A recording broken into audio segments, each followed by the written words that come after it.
Hello everyone, today's video is going to be on the My Lai Massacre, which I believe was part of Operation Phoenix, CIA, in Vietnam. March 16th, 1968, on a Saturday morning, Army soldiers, about 135 soldiers total, from Charlie Company and other backup. About 90 of the soldiers entered the villages, plural of My Lai, whereupon they shot pretty much everything that moved, including the pigs. They shot pigs at My Lai. They killed mostly women and children and pregnant women and some older men. 504 to be exact. That's how many tombstones are there in the village, and I'm going to trust that. The United States Army has come up with any number of people killed, always in the hundreds, but never 504. So I'm going to go with the 504 as the correct number. All right, so just like every CIA operation, everything's confusing. The truth is always concealed. The My Lai Massacre wasn't even reported in the news media until September 1969, 1 month after Sharon Tate and Abigail Folger's bayonet murder from NATO soldiers, Operation Gladio, which looks a lot like Operation Phoenix, which looks like a My Lai Massacre in Benedict Canyon, Beverly Hills, 90210, only killed 5 people, not 504. Don't you think it's ironic that the news media was right on top of that My Lai story, right? It happened on March 16, 1968, but nobody knew anything about it until September 1969, whereupon the CIA brought in their Lithuanian Jewish man from Chicago by the name of Seymour Hersh. Seymour Hersh, who's still alive today, he's 85 years old. Seymour, if you're watching, I hope you drop dead soon of COVID, because here's the thing, you're a schmuck. I think that's the proper Jewish term. You're a schmuck, because you're a fraud. You're a complete CIA tool. And he was brought in to socially engineer the My Lai Massacre and turned it into blaming it all on William Calley, 5'3", and second lieutenant for about 45 days, and been in the Army for less than a year. Just a complete novice. There were 9 officers at My Lai, and but Seymour Hersh picked William Calley's lawyer to go fly from New York to Salt Lake City to interview William Calley's lawyer. Why didn't you go talk to F. Lee Bailey? He's the attorney for Ernest Medina, who was the highest ranking officer present. He was a captain in the United States Army. Why didn't you go talk to Ernest Medina or F. Lee Bailey, who works for the CIA, which is who you work for? But now he picks the scapegoat to hone in on. Charlie Manson-like, right?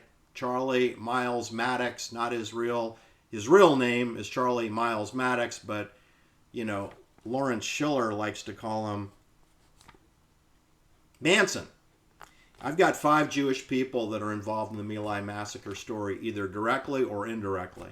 I'm going to read their names. Seymour Hersh being number 1. Daniel Ellsberg is even higher priority. Daniel Ellsberg, also born in Chicago, a Jewish man who went to Harvard, got a bachelor's degree, then a master's degree in history, and then worked for the RAND Corporation, which planned the C.O.R.D.S program, Civil Operation and Revolutionary Development Support. It's like COVID for Vietnam. And where neighbors rat out each other, and they have surveillance systems like Amazon Ring camera, and they record each other's conversation. And then for financial benefit or rewards, they rat each other out, like the Gestapo. That's what COVID is. That's what C.O.R.D.S is. That's what the Gestapo were in Vietnam. The words acronym, CIA acronym C.O.R.D.S, Civil Operations and Revolutionary Development. And Daniel Ellsberg at the RAND Corporation, intimately involved in that. And he's from Chicago, and he's Jewish. And Seymour Hersh is Jewish. He's Lithuanian Jewish from Chicago. Then I've got Mark Levin Lane. He covered the John Kennedy assassination. He's from the Bronx. And his real name is Levin, but he changed it to Lane so you wouldn't know he's Jewish from the Bronx. Mark Levin Lane. And he's involved in the My Lai Massacre because he was involved with telling you that John Kennedy was killed because of Vietnam, which is partially true. Absolutely. But there were a whole bunch of other reasons, like shutting down the drug industry, which is probably even more relevant than the Vietnam War, which hadn't started yet. Anyway, then we got Lawrence Schiller, who is a Jewish man from Brooklyn, New York. And he went to Pepperdine University in California. And he wrote the book, The Killing of Sharon Tate, which was performed in a My Lai Massacre style. And Lawrence Schiller did a brilliant, well, it wasn't very brilliant, it was very amateur concealment of the truth on the Sharon Tate murder. And there's Lawrence Schiller working with Paul Caruso, who's a mob lawyer, aka CIA operative. And they're putting together The Killing of Sharon Tate in January 1970. That's when it was copyrighted, January 2nd. He was working on it 45 days earlier. Even before Charlie Manson had been indicted, Lawrence Schiller is looking at the notes of Susan Atkins, which she probably never spoke those words. Anyway, he's a Jewish man from the Bronx, and he's telling you what to believe about the Sharon Tate killing. And of course, her father works for Army Intelligence, the same people that brought you the My Lai Massacre. So Lawrence Schiller is a cover story artist for My Lai, whether he believes it or not. And then, of course, we have Oliver Silverstein Stone. He's done many films regarding the Vietnam War or John Kennedy. He's got a JFK, which has a Vietnam element into it. He did Platoon. He did Born on the 4th of July, right? He did The Doors regarding Jim Morrison, who, by the way, Jim Morrison's father, George Morrison, was a 45-year-old rear admiral in charge of all the Navy fleet in the Tonkin Bay during 1964 when we had this fake Bay of Tonkin incident where 3 wooden torpedo boats of the Vietnam People's Navy attacked the USS Maddox on August 2nd, 1964. Really? Without firing a single torpedo. And the reason they didn't fire a torpedo is because they don't have any torpedo boats, okay? That's a made-up story. It's a mendacity, right?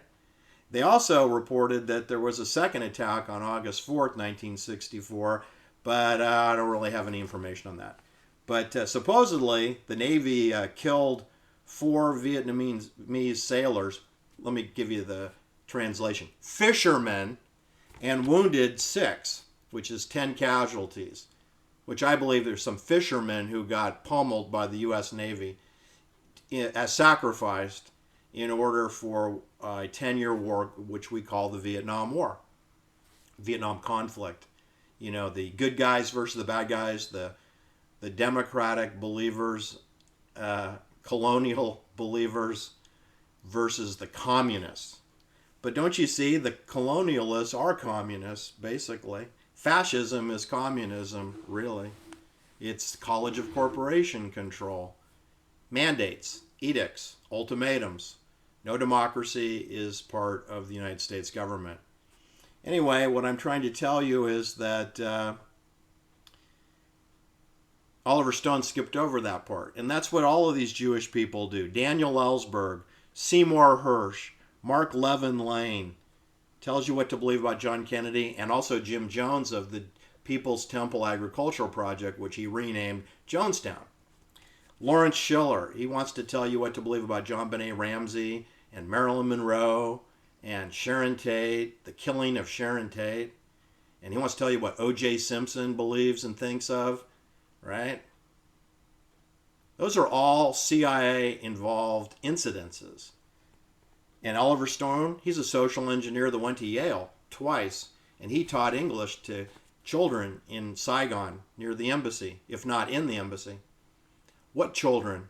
You mean the children of CIA contractors? You mean like those children? Probably. And why don't we talk more about George Morrison, Oliver? Silverstein? Stone?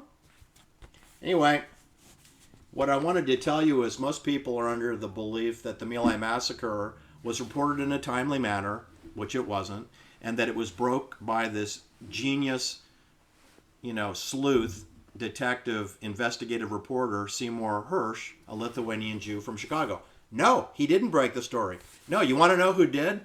Let me tell you who did, okay? Just like any whistleblowing stories, they never want to mention the whistleblower. Okay, well, anyway, here, let me bring him up because, of course, it got torpedoed while we were talking. Ronald Lee Ridenhour is the person who's responsible for you knowing about the My Lai Massacre, where 504, mostly women and children, were killed. Okay, he was born in Oakland, California, where I was. He was born April 6, 1946. He was in the United States military, and he personally knew Army soldiers who were present at My Lai. And he debriefed many of them after March 1968, and he took notes and he built dossiers around what people remembered happening. Now, he's in the Army, so he can't very well call Walter Cronkite and CBS Evening News up and tell him what he learned, right? So he waits until he's discharged from the Army, right? Because he'll go to the brig. You're not allowed to whistleblow if you have a security clearance or you're a military soldier. So in 1969, Ronald Ridenhour began writing letters, and he wrote letters to 5 senior officials of the United States State Department. I don't think he realized the State Department is CIA, so they're not going to, take action on those letters. Then he wrote members of Congress, 24 different Congress people. Ronald Lee Ridenhour wrote letters that he knew about what happened about My Lai and that all these civilians, innocent civilians, were killed by the United States Army. He even wrote a letter to President Richard Nixon, who's not in charge of Vietnam, and neither is Henry Kissinger, another Jewish man from New York who went to Harvard. But Henry Kissinger, national security advisor, played a greater role than Richard Nixon ever did with Vietnam, including the fake peace conferences in Paris. I think that's where Henry Kissinger looked forward to his expense account getting reimbursed with lots of prostitutes. All right, so what I wanted to say was that Seymour Hersh did a great job of blaming the My Lai Massacre on William Calley Jr., who was a junior second lieutenant at the time, and there were 9 officers present. He was the junior officer, only been a second lieutenant for about 45 days, so of course that's who they blamed on. He stood 5'3", same height as Charlie Manson, by the way. Anyway, so he did it, right? That's the great journalism of Seymour Hersh. He was brought in after Ronald Ridenhour caused a stink, because it was him that wrote all these letters, which I'm telling you, that's a grand total of 30 letters. 24 Congress people, okay? 24 of them, then 5 State Department letters, which are probably gone missing, and then 1 to Richard Nixon. So that's 30 letters that he wrote documenting what he learned from witness testimonies. But he was shunted aside, and he went off to Claremont McKenna College, which, just so you know, that's the school where CIA bankers Henry Kravis and George Roberts went to school. They were a couple years older than Ronald Ridenhour, so I believe they had graduated and moved on to Bear Stearns in New York City when Ronald Lee Ridenhour finished up his studies at Claremont McKenna College, part of the Scripps colleges in Ontario County, Southern California, near Mount Baldy. But anyway, the hero of My Lai, as far as United States citizens go, is Ronald Ridenhour. I'll give you a link below to his bio. All right, so it's just typical. I just wanted to clear that up, that we have 5 Jewish filmmakers, authors, investigative reporters doing the work of one Ronald Ridenhour, who created the whole incident. It was probably, the original plan was never to mention it, because there's other My Lai massacres, don't you, that have not ever seen a newspaper page, ever. And that's how it goes, okay? Today, what's relevant is we have a C.O.R.D.S program active here in the United States. We have a Civil Operations and Revolutionary Development program with COVID, because we're dividing our community among believers in vax mandates and people that resist vax mandates. And there are people who believe in wearing face diapers and people who will not wear cult ritual face diapers since they don't work for viruses or whatever you think COVID was. The flu, the influenza, a mask's not going to stop you from getting influenza. If you have the flu, it means you have something wrong with your body and your body's trying to purge it. That's what that means. And the chemtrails above, that's Operation Sea Spray. Okay? C.O.R.D.S program is neighbors ratting each other out. Phoenix is going into your village and killing innocent people.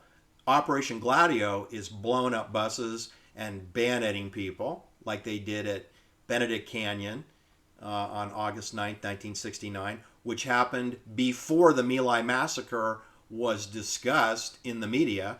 They didn't indict William Calley until September 6th, 1969. That's the first time it ever hit the newspaper, was on September 7th, 1969. 1 month after Sharon Tate was murdered, we had the My Lai Massacre.